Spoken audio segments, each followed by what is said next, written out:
Hello, amazing medicos, and welcome back to your channel Med Science 101. So, we are starting with the inflammatory bowel disease from the topic of GIT. और ये pathology की series की third video मैंने upload की है. सो आप देख सकते हैं बाकी videos in the series of pathology. Playlist मेरे चैनल पे ही है, तो आपको वहाँ पे सारे वीडियोस मिल जाएंगे. All right, so let's start with this topic. काफ़ी इंपॉर्टेंट टॉपिक है, इसमें से क्वेश्चन आता है एग्ज़ाम में.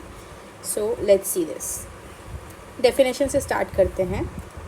Inflammatory bowel disease. ऑलराइट, तो इसमें होगा क्या? सबसे पहले तो वर्ड ब्रेक डाउन करके देख लेते हैं. इन्फ्लेमेटरी, ठीक है. इन्फ्लेमेशन होगा बाउल्स का. Bowels are intestine. Small intestine और लार्ज इंटेस्टाइन का क्या हो रहा है? इन्फ्लेमेशन हो रहा है, और उसकी वजह से कुछ डिजीज़ फॉर्म होती हैं जिनको हम IBD के नाम से भी जानते हैं. ऑलराइट, तो डेफिनेशन के अकॉर्डिंग इसमें दो टाइप की डिजीज़ आती हैं जो कि इडियोपैथिक है. मतलब we can not know the reason क्या है उस चीज़ का, ठीक है. इडियोपैथिक बावल डिजीज़ होती हैं जो मॉर्फोलॉजिकली डिफरेंट है. मतलब देखने में अगर उनके फीचर्स हम देखेंगे तो काफ़ी हद तक डिफरेंट मिलेंगे, बट ओरिजिन उनका सेम है. दैट इज़ बावल डिजीज़ हैं दोनों, ठीक है. तो इसमें कौन कौन सी डिजीज़ आएंगी? First is the Crohn's disease and the second one is ulcerative colitis, ठीक है. तो क्रोन डिजीज़ क्या है? इसको हम रीजनल एंटेराइटिस भी बोलते हैं. क्रोन डिजीज़ और regional enteritis is an idiopathic chronic ulcerative IBD, ठीक है. तो क्रोनिक अल्सरेशन हो जाता है इसमें हमारे किसका? बावल्स का. IBD है ये एक inflammatory bowel disease characterized by transmural non caseating granulomatous inflammation, ठीक है. आप इस चीज़ से आप क्या समझते हैं? ट्रांसम्यूरल मतलब कोई भी ऐसी चीज़ जो हमारी इंटेस्टाइन को ब्लॉक कर रही है, या फिर हमारी जो ब्लड वेसल्स वहाँ की उनमें कोई ऐसी ब्लॉकेज लेके आती है, उसको बोलते हैं ट्रांसम्यूरल, जो पैसेज में ब्लॉकेज लाते हैं, ठीक है. और नॉन केसिएटिंग मतलब नॉन पस फॉर्मिंग. इसमें पस फॉर्मेशन नहीं होता है. केसिएशन क्या होता है? जिसमें हम हमारे किसी ऑर्गन के अंदर क्या होने लगती है? पस फॉर्मेशन होने लगती है. और एक ग्रैनुलोमैटस इन्फ्लेमेशन, इसमें क्या बन जाता है? टिश्यू के अंदर ग्रैनुलेशन हो जाता है. ऑलराइट, सो किस टाइप की डिजीज़ है क्रोन्स डिजीज़? एक ऐसी डिजीज़ है जिसमें क्रोनिक अल्सरेशन हो रहा है बावल्स का, और स्पेशली कहाँ पे? The common segment of terminal ileum and और कोलॉन, दो any part of the gastrointestinal tract में बी इन्वॉल्व, ठीक है. तो इससे हम क्या समझ रहे हैं? ये आप देखिए यहाँ पे इस डायग्राम के अंदर, ये आपके बावल्स हैं, यानी कि इंटेस्टाइन्स हैं. These are large intestine and all these are small intestine. तो जो क्रोन्स डिजीज़ होती है वो यहाँ पे आकर कर रही है, और जो अल्सरेटिव कोलाइटिस हमारी जो डिज़ीज़ है वो यहाँ पे आकर कर रही है, ठीक है. तो क्रोन्स डिजीज़ कहाँ पे है? हमारा टर्मिनल पार्ट ऑफ इलियम और स्टार्टिंग ऑफ द कोलॉन के अंदर, ठीक है. तो आपको ये यहाँ पे दिखेगा. Commonly the segment of terminal ileum और कोलॉन, दो any part of the gastrointestinal tract में भी इन्वॉल्व. बाकी पार्ट में भी हो सकती है, बट कॉमनली कहाँ पे देखने को मिलेगा? टर्मिनल इलियम और कोलॉन के अंदर, ठीक है. तो क्या है? Transmural non caseating granulomatous inflammation है जो किसको इफेक्ट कर रहा है? Most of the terminal ileum and colon को, और any part of gastrointestinal tract में भी इन्वॉल्व. ऑलराइट, नेक्स्ट पार्ट जो है इस डिजीज़ इस सिंड्रोम का, इसमें ये है अल्सरेटिव कोलाइटिस. ये भी एक इडियोपैथिक फॉर्म है. एक्यूट या क्रोनिक दोनों हो सकती है, जिसमें अल्सेरो इन्फ्लेमेटरी कोलाइटिस. कोलाइटिस का मतलब क्या होता है? Colon plus itis, that is colon का इन्फ्लेमेशन, ठीक है गाइज. तो कोलॉन का इन्फ्लेमेशन हो रहा है, तो affecting chiefly the mucosa and sub mucosa of the rectum and descending colon, though sometimes it may involve the entire length of the large bowel, ठीक है. तो ये इस पूरे लार्ज बावल के अंदर हो सकती है, बट मेनली कहाँ पे? रेक्टम का अपर पार्ट और डिसेंडिंग कोलॉन के अंदर हमको ये देखने को मिलता है. जो दो रीजन के बेसिस पे हमें ये दो इन्फ्लेमेटरी बावल डिजीज़ देखने को मिल सकती हैं. इंसिडेंस पे आते हैं. इंसिडेंस मीन्स क्या डिग्री में ये होती है, अकर होती है, किस एज ग्रुप में, which type of people are more prone to this disease is known as incidence. So incidence देखते हैं तो both disease can occur at any age but are more frequent in the second and third decades of the life, ठीक है. तो adulthood में mainly ये हो रही हैं. On the age of 20s and 30s में ये डिजीज़ होती हैं, बट फीमेल में ज़्यादा अफेक्टेड रहता है. Alright, next part is pathogenesis, ठीक है। तो इसकी ईटियोलॉजी और पैथोजेनेसिस साथ में स्टडी करेंगे। फर्स्ट इज़ ईटियोलॉजिक, इसकी कॉजेज़ देख लेते हैं, ठीक है। तो कॉजेज़ में क्या क्या होता है, इम्यूनोलॉजिक, जेनेटिक और एक्सोजीनस फैक्टर्स, ठीक है। तो इम्यूनोलॉजिक कॉजेज़ क्या होते हैं इसके, first is this immunologic, let's see what's into this. Alright, so defective regulation of immune suppression in a normal individual, there is lack of immune responsiveness to dietary antigens and commensal flora in the intestinal lumen। अब क्या होता है, suppose this is your gut, ठीक है। तो आपका जो गट है उसके अंदर बैक्टीरिया भी रह रहे हैं, ठीक है, और डाइटरी न्यूट्रिशंस भी आ रहे हैं, बट हमारी बॉडी की टेंडेंसी क्या होती है, कोई भी फॉरेन मटेरियल को वो क्या करता है, रिकॉग्नाइज करता है और उसके अगेंस्ट क्या बनाता है, एंटीबॉडीज़ बना देता है, ठीक है। तो अब नॉर्मली क्या होता है, जो भी डाइटरी सप्लीमेंट्स हम लेते हैं, ठीक है, डाइटरी फूड वगैरह जो हम लेते हैं, और हमारे जो बैक्टीरिया रहते हैं लार्ज इंटेस्टाइन में, कोलॉन के अंदर कौन से बैक्टीरिया रहते हैं हमारे, इफ़ इकोलाई रहते हैं वहाँ पे, ठीक है। तो वो कॉमेंसल फ्लोरा उसको यहाँ पे बोला गया है। और डाइटरी एंटीजेंस, जो भी फूड के अंदर जो भी एंटीजेंस अगर मिलते हैं, तो नॉर्मली क्या होता है, ये CD4 प्लस T सेल्स जो होते हैं, ये ऐसे साइटोकिन्स रिलीज़ करते हैं जो इनहिबिट करते हैं इन्फ्लेमेशन को, ठीक है। कि मतलब उन एंटीजेंस और फ्लोरा का जो इफ़ेक्ट होता है उसकी वजह से कोई एंटीबॉडीज़ नहीं बन पाती हैं, ठीक है। तो ये इनहिबिट कर देते हैं, इनहिबिट हो जाता है ये प्रोसेस, इन्फ्लेमेशन का प्रोसेस इनहिबिट हो जाता है।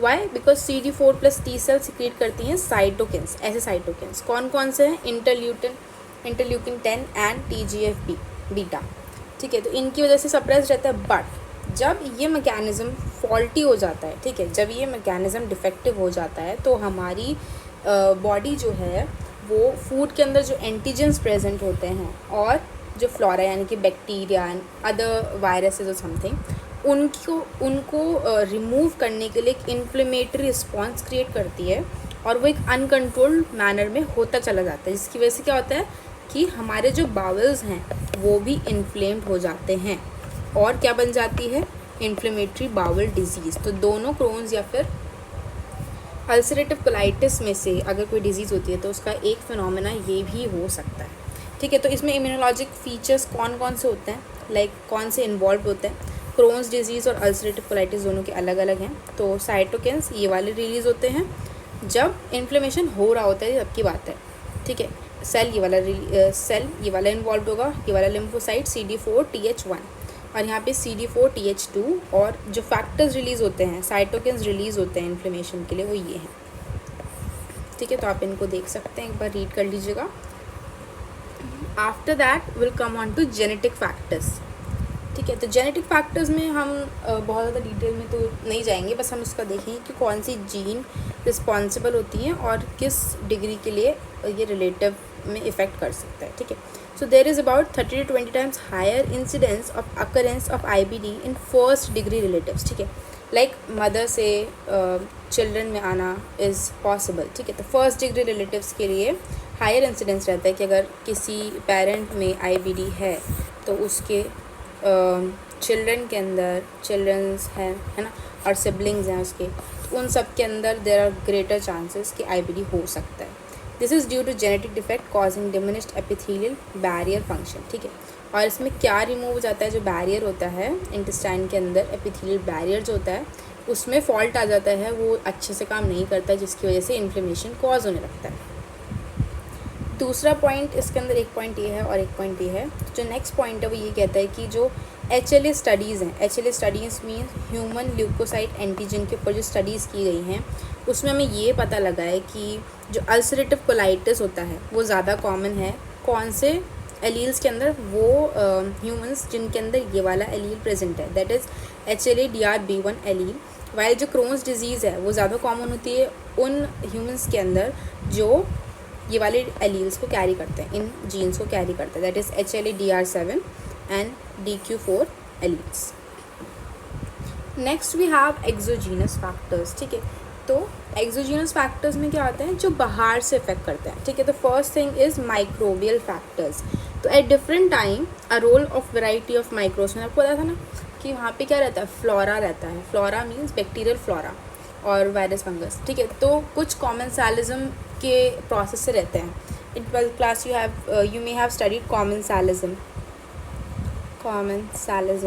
अब ये क्या होता है, इसमें क्या होता है, एक ऑर्गेनिज्म दूसरे ऑर्गेनिज्म को बिना हार्म करे उससे बेनिफिट लेता है, ठीक है। तो इस तरह से क्या होता है, हमारे कोलोन के अंदर बैक्टीरिया जैसे कि ई कोलाई हो गया, ठीक है, ये वहाँ पे रहता है और ये क्या करता है, ई कोलाई ये वहाँ रहता है, हमारी बॉडी से न्यूट्रिशन लेता है, बट ये हमें कोई इफ़ेक्ट नहीं कर रहा है, हार्मफुल इफ़ेक्ट नहीं कर रहा है वहाँ पे जाके, ठीक है।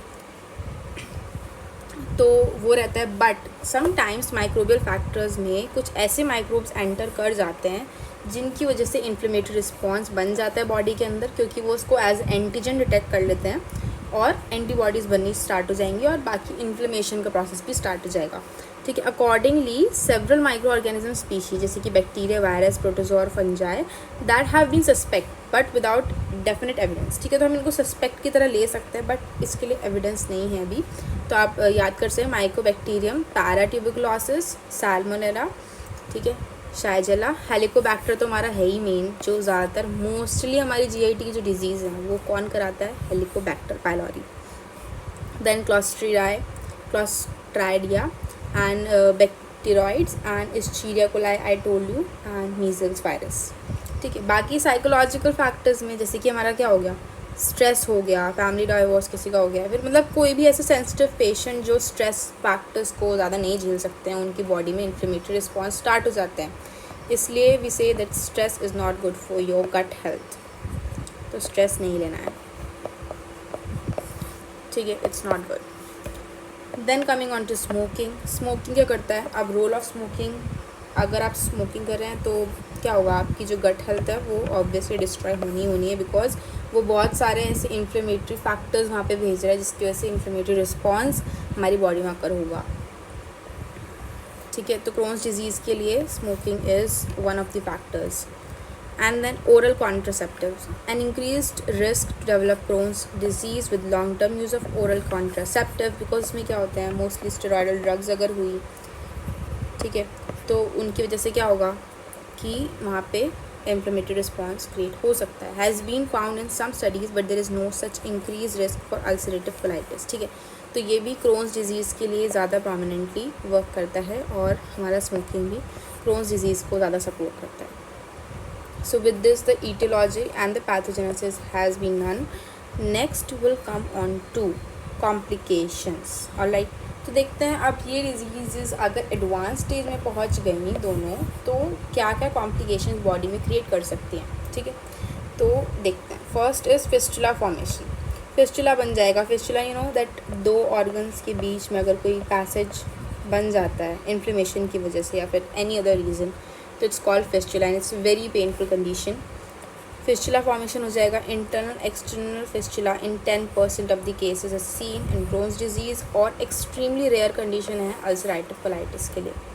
मैलिग्नेंट चेंजेस होते हैं रेयर, इसमें मैलिग्नेंसी नहीं आएगी और अगर होती भी है तो वो लिम्फोमा की कंडीशन में आएगी।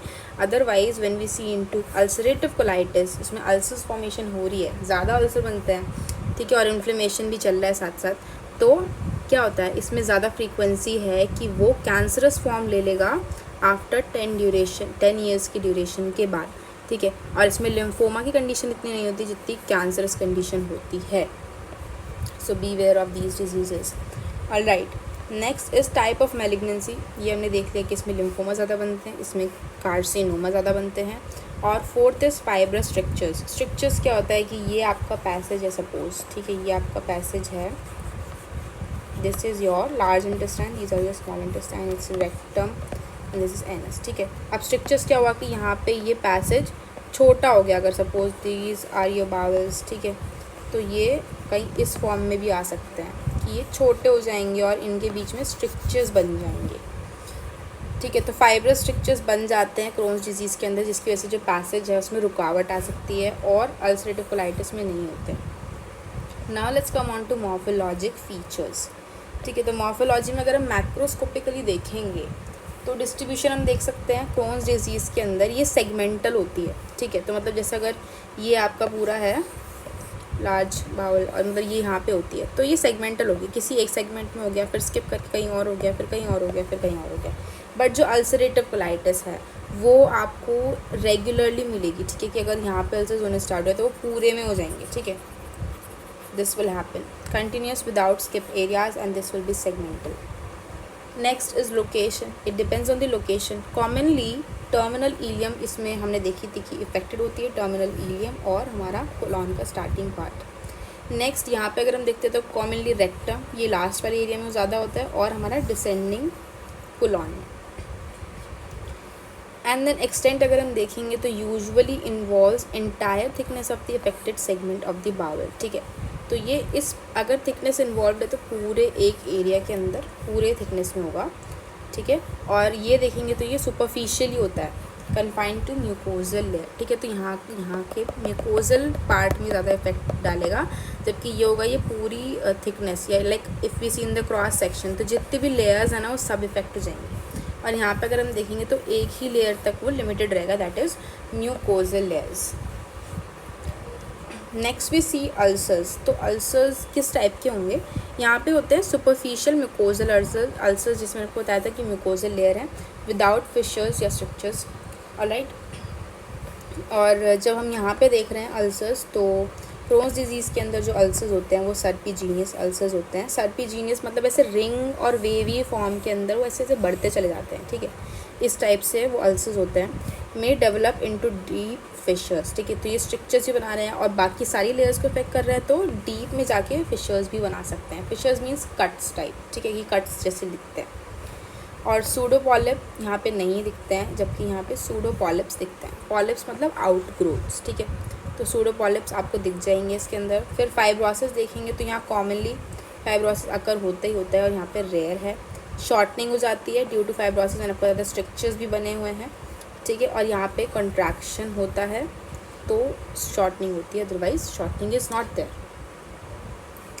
Alright. Then we come on to microscopic features. अब माइक्रोस्कोपिक पे देखेंगे तो डेप्थ ऑफ इन्फ्लेमेशन देखेंगे तो ये ट्रांसम्यूरल है, ठीक है। उनको बताया था कि पूरी की पूरी जो पार्ट ऑफ है तो उसमें ये ऑब्स्ट्रक्शन क्रिएट कर सकता है, या फिर हमारी ट्रांसम्यूरल का मतलब क्या होता है, देखो ट्रांसम्यूरल का मतलब होता है सपोज ये आपकी आर्टरी है, या फिर कोई भी बॉडी के अंदर ऐसे ट्यूबुलर लाइनिंग्स हैं, ठीक है, तो उसके अंदर कोई ऐसी चीज़ क्रिएट हो जाएगी जो उसमें ऑब्स्ट्रक्शन क्रिएट करेगी, ठीक है। तो पूरी तरह से वहाँ पे फंस जाएगा एक तरीके से, इट विल क्रिएट ऑब्स्ट्रक्शन, कि अक्रॉस द ओपनिंग वो चीज़ वहाँ पे आके अटक सकती है, ठीक है। तो इस टाइप से रुकावट क्रिएट करने वाला डेप्थ ऑफ इन्फ्लेमेशन में देंगे तो काफ़ी डीप तरीके से उसको इफेक्ट कर देता है, और ये म्यूकोजल और सब म्यूकोजल तक लिमिट रहता है। टाइप ऑफ इन्फ्लेमेशन में देखेंगे तो नॉन केसिएटिंग ग्रैनुलोमैटस, ठीक है, इन्फ्लेट्स ऑफ मोनोन्यूक्लियर सेल्स जैसे कि लिम्फोसाइट्स, प्लाज्मा सेल्स और माइक्रोफेजेस इसमें ज़्यादा इन्वॉल्व रहते हैं। मैंने आपको बताया था नॉन केसिएटिंग मतलब यहाँ पे पस फॉर्मेशन नहीं है, इतना केसिएशन नहीं है, ठीक है। और यहाँ पे क्रिप्ट एब्सेस बन जाती हैं। Non specific acute and chronic inflammatory cells जैसे कि lymphocytes, plasma cells, neutrophils, eosinophils और मास्ट सेल्स भी इन्वॉल्व होंगे साथ में, और नॉन स्पेसिफिक होगा, ठीक है। क्रिप्स एब्सेस मतलब यहाँ पे क्रिप्स यानी गड्ढे बन जाएंगे, और एब्सेस मतलब कोई भी ऐसी आउटग्रोथ जिसके अंदर क्या है पस फॉर्मेशन हो गया है, पस फिल्ड पार्ट जो होगा वो एब्सेस कहलाता है। Then coming on to mucosa, mucosa के अंदर पैची अल्सरेशन, आपको बताया था कि this is basically serpiginous ulceration जो पैचेस में होती है, रिंग फॉर्म, वेवी फॉर्म में हो जाती है, ठीक है। And then we have haemorrhagic mucosa and ulceration in ulcerative colitis, ठीक है। तो इसमें हेमोरेजिक है कि ब्लड भी कहीं से निकल रहा है, ठीक है, और अल्सरेशन तो हो ही रही है साथ में, alright. Then we have sub mucosa. Sub mucosa के अंदर क्या है, वाइडेंड हो जाती है due to oedema and lymphoid aggregates. यहाँ पे नॉर्मल रहती है कि वो लिमिटेड है म्यूकोजा लेयर्स तक, ठीक है। मस्कुलरिस में देखेंगे तो इन्फिल्ट्रेटेड बाय इन्फ्लेमेटरी सेल्स, वहाँ पे इन्फ्लेमेटरी सेल्स ने इन्फिल्ट्रेशन कर दिया है। Then hair usually spare except in case of toxic megacolon, अगर एडवांस्ड कोई स्टेज बन गई है तो दिक्कत हो सकती है, अदरवाइज़ यहाँ पे कोई प्रॉब्लम नहीं होती है। और फाइब्रोसिस देखेंगे तो फाइब्रोसिस प्रेजेंट होते हैं और यहाँ पे एब्सेंट होते हैं, alright. So with this the topic of IBD is also done, and guys do not forget to like, share and subscribe and do recommend it with your guys, ठीक है। आप प्लीज़ ये वीडियो को share कीजिए so that we can reach maximum people, and next video will be coming very soon. So till the time, take care and goodbye medicos.